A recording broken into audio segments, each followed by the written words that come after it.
Estamos terminando, daqui para sexta a gente termina Apocalipse, se Deus quiser. E agora nós vamos... Hoje eu não estou seguindo exatamente o ritmo da revista, certo? Talvez um de vocês estranhe, vocês estão... Quem estiver acompanhando pela revista vai estranhar, porque nós não estamos seguindo exatamente a sequência, para ver se rende mais. Então,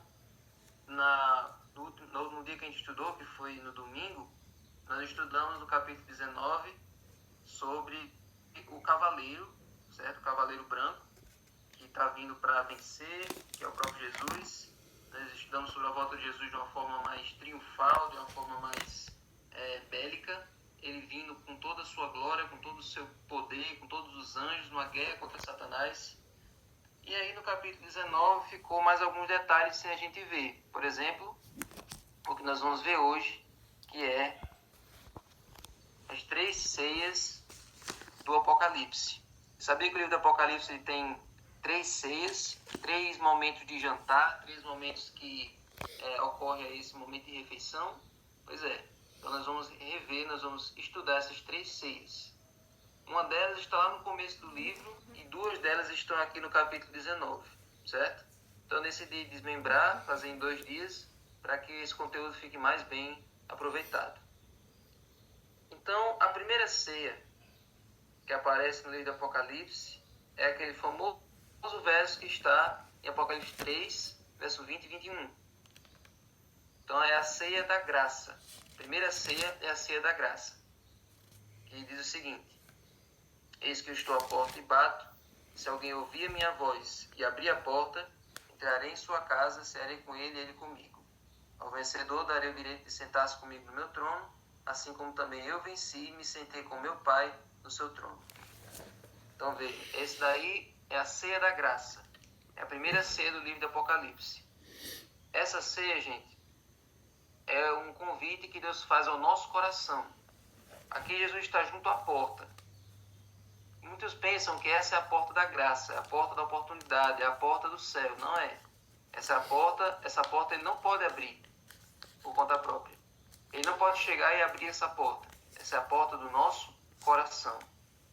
Então, a porta da graça ela já está aberta para nós, para a gente entrar e sair a hora que a gente quiser. É uma porta que ele abriu no momento em que ele morreu na cruz. Uma porta que sempre esteve aberta. Um dia ela vai se fechar, mas ela vai sempre estar aberta. Então, essa porta, ele já abriu para nós. Mas essa porta que ele está aqui é a porta que a gente ainda não abriu para ele. Muitas pessoas ainda não abriram para ele, que é a porta do nosso coração. Então, ele está lá. Esse tempo verbal indica que ele continua à porta. Ele não vai, bate, aí a gente não atende, depois ele vai embora e vem quando a gente está em casa. Não. Ele fica lá, continuamente na porta, esperando. Se você não abrir, se você rejeitar, se você não quiser abrir de jeito nenhum essa porta, então ele não vai conseguir entrar no seu coração, ele não vai conseguir entrar. Então ele está junto à porta. Ele continua batendo. E aí, ele diz assim: se alguém ouvir a minha voz e abrir a porta, ou seja, eu vou esperar alguém ouvir a minha voz, eu bato e chamo. Se alguém ouvir e abrir a porta, aí eu entro. Ou seja, eu não vou porque eu estou oferecendo a salvação, eu não vou entrar e dar a salvação à força. Você precisa abrir, você precisa abrir espaço para que eu entre, certo? E olha o que é que Jesus faz quando ele entra no coração. Ele entra, que essa aqui é a porta do coração, ele entra na casa e vai jantar com a pessoa. Ele propõe uma alimentação, uma refeição conosco. Cearei com ele e ele comigo. Por que ele nos convida para cear, para jantar com ele? Porque no tempo da Bíblia, o ato de você jantar com uma pessoa indica que você é próximo dessa pessoa, que você tem familiaridade com ela. Você não convida para jantar alguém que você não conhece. Isso é um costume oriental, mas também é algo nosso aqui. A gente não fica convidando qualquer pessoa que passa na rua para jantar com a gente. O ato de jantar indica proximidade, indica o fato de você querer convidar a pessoa para o seu ciclo pessoal. Por exemplo, quando Deus apareceu para Abraão, lá em Gênesis, antes de ele destruir Sodoma, ele apareceu com 2 anjos. Abraão sabia que ele era Deus. E qual foi a primeira coisa que Abraão fez? Abraão convidou eles para sentarem na sombra, mandou os servos prepararem a comida e trazer para eles comerem ali juntos. Então, alimentação, refeição juntos, quer dizer, é um ato de confraternização, de estreitar os laços, de fortalecer a amizade. Então, mais do que entrar no coração e oferecer a salvação, Jesus quer estreitar os laços com a gente, para que a gente possa aumentar nosso relacionamento com Ele, certo?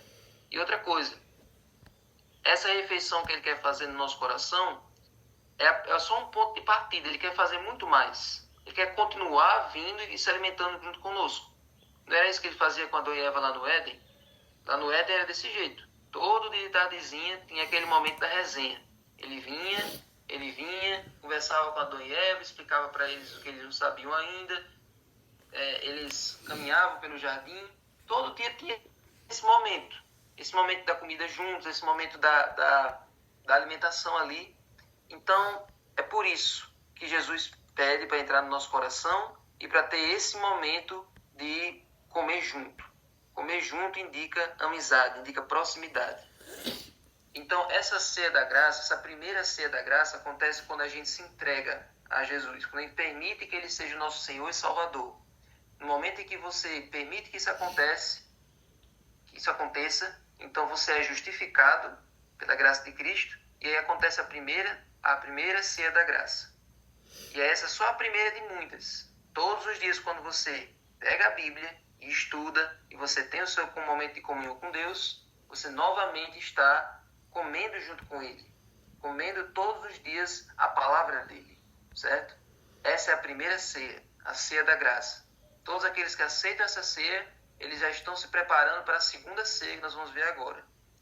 A segunda ceia, gente, é a ceia das bodas.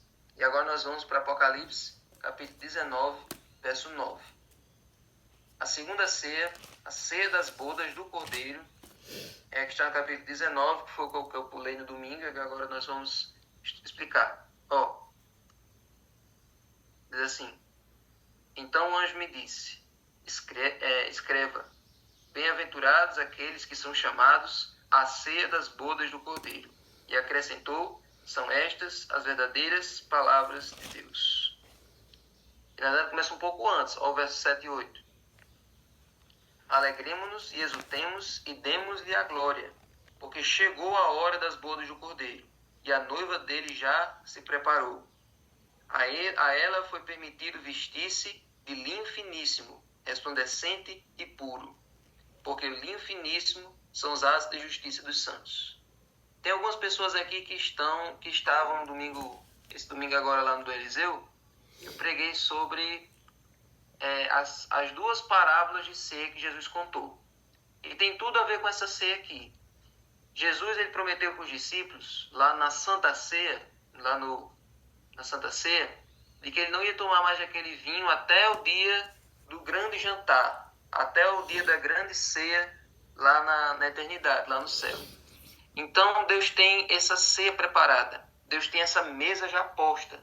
Desde que ele subiu para o céu, que ele foi preparar lugar para nós, ele já preparou essa ceia, esse jantar, e os lugares estão aí, já esperando já quem vai sentar neles. E Ellen White teve uma visão de uma mesa quilométrica lá no céu. Uma mesa a perder de vista. De vários lugares, vários pratos, já está tudo posto. Então, já está tudo preparado lá, só esperando as pessoas para vir para a festa. Inclusive, quando Jesus subiu ao céu, quando Jesus ascendeu, depois de ter ressuscitado, levando com ele aquele molho movido que nós já estudamos aqui alguns dias atrás, aqueles 24 representantes ali que ressuscitaram junto com ele. Quando ele chega lá no céu, está todos os anjos, todas as criaturas celestiais, está todo mundo ali pronto para fazer uma festa para Jesus por causa da vitória sobre Satanás. Aí Jesus diz: não, eu não quero festa agora, eu não posso celebrar, porque ainda tem pessoas lá que eu preciso trazer para cá. Ainda tem meus filhos que eu quero que estejam aqui junto comigo para cear junto com o rei. Então a música que eu coloquei no começo é exatamente esse momento aí. Nesse dia, todos, independente da classe social, independente de onde vieram, independente da raça, independente da cor, independente do gênero, todos vão poder cear na presença do rei. Nesse dia não vai ter distinção, não vai ter diferença. Todos estão ali diante do rei, vão comer olhando para a face dele. Amém. Vão poder comer junto com ele. Então, gente, essa é uma das maiores bênçãos, um dos maiores privilégios que nós vamos ter um dia. Comer junto com o rei. Amém. E aí, gente, para comer junto com o rei é preciso algumas coisas. Quem leu a parábola as duas parábolas lá de Mateus 22 e Lucas 14, nas duas parábolas tem um anfitrião, tem uma festa sendo preparada. Em Mateus 22, a festa é uma festa de casamento, é uma festa de bodas. E em Lucas 14 é um banquete tradicional. E aí o rei, o anfitrião, ele manda chamar os convidados para a festa. E os convidados dão 3 respostas. A primeira resposta é uma resposta de indiferença. Não ligam para o convite. A segunda resposta é dar desculpas. Quem aqui já não já recebeu desculpas quando convidou uma pessoa para um evento importante? Todo mundo aqui já passou por isso. Queria muito que aquela pessoa estivesse, aí quando você vai chamar, a pessoa dá uma desculpa bem esfarrapada. Todo mundo passou por uma situação assim. E é doloroso você ouvir desculpas. Então lá em Lucas 14, ou melhor, lá em Mateus 22, em Lucas 14 mesmo, os convidados eles dão desculpas assim: comprei uma junta de bois e eu vou precisar sair para experimentar, então eu não posso ir para o casamento. Comprei um terreno e preciso ir olhar, também não posso ir para o casamento. Me casei, então por isso eu não posso ir para o casamento. 3 desculpas sem fundamento. 3 coisas que eles poderiam realmente prestar atenção depois e curtir a festa, e depois eles iam... Não risque não, Felipe.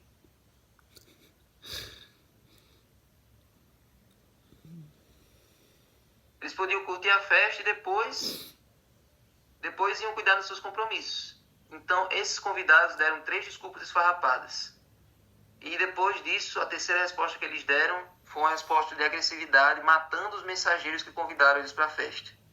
Nós vimos que esses convidados que rejeitaram o convite representavam o povo judeu.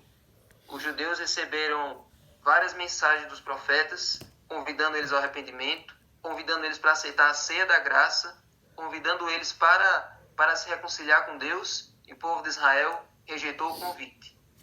Foram indiferentes, apresentaram desculpas e mataram os profetas. Então, o que acontece nas 2 parábolas é que o anfitrião rejeita os convidados e agora abre o convite para todo mundo que quiser vir. Todo que quiser é só chegar na mesa. Amém. Todo que quiser é só vir. Então, os mensageiros eles chamam quem está nas ruas, os cegos, os aleijados, os paralíticos, os pobres, todo mundo que eles veem pelo caminho são convidados à ceia. Então, uma vez que o povo de Israel foi rejeitado como povo de Deus, agora o convite da salvação está aberto para todo mundo, não importa onde esteja. Amém. Seja francês, alemão, americano, brasileiro, qualquer lugar do mundo, você está convidado para essa ceia. Você pode ir para essa ceia. Ah, mas eu não tenho dinheiro, não interessa. Pode ir para essa ceia que você está convidado. Agora, teve uma coisa que aconteceu na ceia, que pode acontecer com qualquer um que não está preparado. Lá em Mateus 22, teve um indivíduo que entrou e penetra lá sem as vestes nupciais. O que são as vestes nupciais? São roupas de casamento. Olha, o indivíduo poderia entrar na festa o mais arrumado possível. Com um terno, com uma roupa chique, com uma roupa elegante, esplendorosa, suntuosa. Só que se ele não entrasse com a roupa que era para ele entrar, a roupa de casamento, a roupa nupcial, então não adiantou nada. Na entrada da festa, cada um que foi entrando foi recebendo a roupa de casamento, a roupa nupcial. Estava todo mundo com a mesma roupa, todo mundo com o mesmo traje. E só aquela pessoa disse: não, eu não quero essa roupa, eu quero entrar com a minha roupa. Então essa pessoa não entendeu que na festa tem que entrar com a roupa da festa. Gente, o que é que isso quer dizer? Roupa em profecia, roupa na Bíblia significa caráter, significa minha natureza. Você pode fazer atos de bondade a sua vida toda, você pode todo final de semana dar sopão para os mendigos, você pode alimentar os gatos, tem gente que cria gato, os gatos da rua, traz tudo para dentro de casa para alimentar, você pode ser filantropo, doar milhões para uma instituição de caridade, você pode fazer todo tipo de ato de bondade, de beneficência, mas isso não vai tornar seu caráter puro diante de Deus. Isso não vai fazer com que Deus olhe para você melhor do que para os outros. Deus vai olhar, esse aqui está fazendo o que eu gosto, esse aqui está sendo bom, esse aqui está sendo caridoso, esse aqui vai ter um lugar melhor no céu. Não vai ser assim. Lá em Isaías 64 diz o seguinte, em 63, que as nossas justiças para Deus são como trapos de imundícia. Não adianta. O que você faz de bom, todos nós já sabemos que é só um resultado da salvação, não é a causa da salvação. Deus não vai olhar para você e vai fazer você ser salvo pelo que você faz de bom. O que você faz de bom, se você fizer para ser salvo, não adianta nada. Então, você pode entrar com a melhor roupa na festa, mas se não for a roupa certa, você não entra. E que roupa certa é essa? Verso 19, verso 9. Olha, verso 8. Esse linho finíssimo são os atos de justiça dos santos. Não que os atos praticados diretamente pelos santos, mas é uma roupa que Jesus coloca sobre os salvos. Essa roupa que ele coloca é o seu próprio caráter que ele coloca sobre nós. Então, quando você é pecador e você decide aceitar Jesus como seu advogado, ele coloca o manto de justiça dele em cima de você e ele apresenta você diante do Pai. E aí o Pai não olha para os seus defeitos, ele olha para o caráter de Cristo refletido em você. Então, gente, isso é que significa justificação. Isso que significa redenção. E Jesus, todos os dias, ele está com a mão apontada para o Pai e com a mão direcionada à humanidade. E na palma da mão dele está escrito o seu nome, está escrito o meu nome. Está lá em Isaías capítulo 8. Na palma da mão dele está o nome de cada pessoa que aceita ele como Salvador. Então ele diz, Pai, está aqui o nome dessa pessoa, ela me aceitou como seu advogado, então perdoe ela, salve ela, justifique ela e não olhe para os defeitos dela. Eu já perdoei, já coloquei no fundo do mar, olho para o meu caráter que eu coloco sobre ela. Então Jesus olha para você e Deus salva você. Amém? Amém. E um dia você vai estar nessa ceia das bodas, comendo na presença do Rei. Amém. Amém. Agora, gente, para encerrar, já vimos duas ceias. A ceia da graça, que é a que está acontecendo agora. Um dia a porta da graça vai se fechar e essa ceia vai acabar. Nós vimos a ceia da glória, que é a ceia das bodas, que vai acontecer no futuro. Quando o mal acabar, quando a Nova Jerusalém descer à terra, quando os salvos estiverem ali na presença de Deus, todo mundo estiver reunido novamente. Mas existe uma terceira ceia, que é uma ceia macabra, uma ceia da qual nenhum de nós deve fazer parte, que é a ceia das aves. Está em Apocalipse 19, verso 17 e 18. Diz assim, então vi um anjo posto em pé no sol. Ele gritou com voz forte, dizendo a todas as aves que voam pelo meio do céu, venham, reúnam-se para a grande ceia de Deus, para comer carnes de reis, carnes de comandantes, carnes de poderosos, carnes de cavalos e de seus cavaleiros, carne de todos, quer livres, quer escravos, quer pequenos como grandes. Olha aí. Então, gente, aqui vocês estão vendo uma visão macabra. Enquanto os salvos estão lá no céu, comendo da ceia das bodas, se alimentando na presença do Rei, os ímpios eles estão sendo o alimento. Claro que essa visão das aves não é exatamente literal, porque nesse momento aí, os animais, o mundo todo vai estar tão destruído que não vai sobrar nenhum ser vivo na terra. Mas isso aí é uma visão simbólica para mostrar que agora os ímpios, eles não vão se alimentar como os salvos, eles vão ser o alimento. Eles vão estar com a cadeia alimentar invertida, certo? E essa descrição também está lá em Isaías 66, verso 24, que diz assim, eles sairão e verão os cadáveres daqueles que se rebelaram contra mim, porque o seu verme nunca morrerá, nem o seu fogo se apagará, eles serão um horror para toda a humanidade. Então, essas pessoas aí, elas rejeitaram a ceia da graça. Deus só existe dois lados, gente, para todos nós. Ou a graça ou a morte. Ou aceitar a cruz e a salvação, ou rejeitar aquilo e receber a perdição. As pessoas sempre acham que tem uma terceira via, que tem como você se abster, que tem como você votar em branco, tem como você votar nulo. Não existe isso. No seu destino eterno, você só tem duas opções. A Bíblia, Deus só lhe oferece duas opções: a vida ou a morte. Com a vida você participa da ceia das bodas, e com a morte você participa da ceia das aves. É claro, como eu disse a vocês, que isso aí é no sentido figurado. Logo depois, gente, isso aí é no período do milênio, os ímpios vão estar sobre toda a terra, mortos, e apenas Satanás vai estar ali para refletir no destino das suas ações. Mas assim que acabar o milênio, acontece o juízo executivo, esses ímpios aí são todos ressuscitados, para depois serem destruídos pelo fogo. Então, gente, de que ceia você quer fazer parte? De que ceia você quer fazer parte? Você quer fazer parte dessa daí? A ceia da destruição? A ceia dos perdidos? Ou você quer participar da ceia das bodas? Mas lembre-se, para participar da ceia das bodas, você precisa primeiro participar desde hoje da ceia da graça. Essa ceia que Jesus ofereceu para você um dia, você aceitou, você foi lá na frente, você aceitou o batismo, você se rendeu diante dos apelos de Deus, você se curvou ali ante o sacrifício de Cristo, você desceu as águas. E aí, depois daquele dia, você continua comendo todos os dias a palavra de Deus? Você continua ceando junto com o rei toda manhã? Você só vai participar da ceia da glória se você hoje participar da ceia da graça. Você só vai poder entrar lá na festa se desde hoje você receber as vestes nupciais. Então, gente, o convite de Deus para você hoje é esse. Se eu convido você para uma viagem, se eu convido você para uma festa, com tudo pago, tudo de graça, eu paguei o preço para você ir, até o dia da festa, você vai fazer o que eu não quero? Você vai falar mal de mim? Você vai me ofender? Você vai me caluniar? Não. Você vai querer ser meu amigo, você vai querer estar junto comigo. Você, para não perder essa oportunidade, você vai querer ficar mais próximo de mim possível. Porque eu paguei o preço para você ir para a viagem, para você ir para a festa.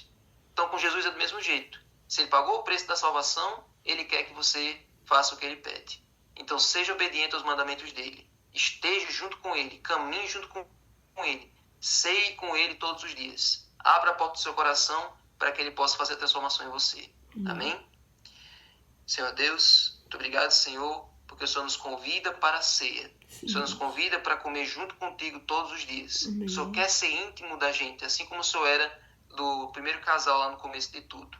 Por favor, Senhor, nos ajuda a entender que o que é de graça para nós hoje custou caro para o Senhor. Então, nos ajuda a valorizar o teu sacrifício, a valorizar o convite que o Senhor faz para nós hoje e possamos aceitar a salvação de bom grado e receber essas vestes de justiça que vêm de ti. É o que te pedimos, em nome de Jesus. Amém. Amém. Glória a Deus. Então, irmãos, bom dia para todos. Fique com Deus.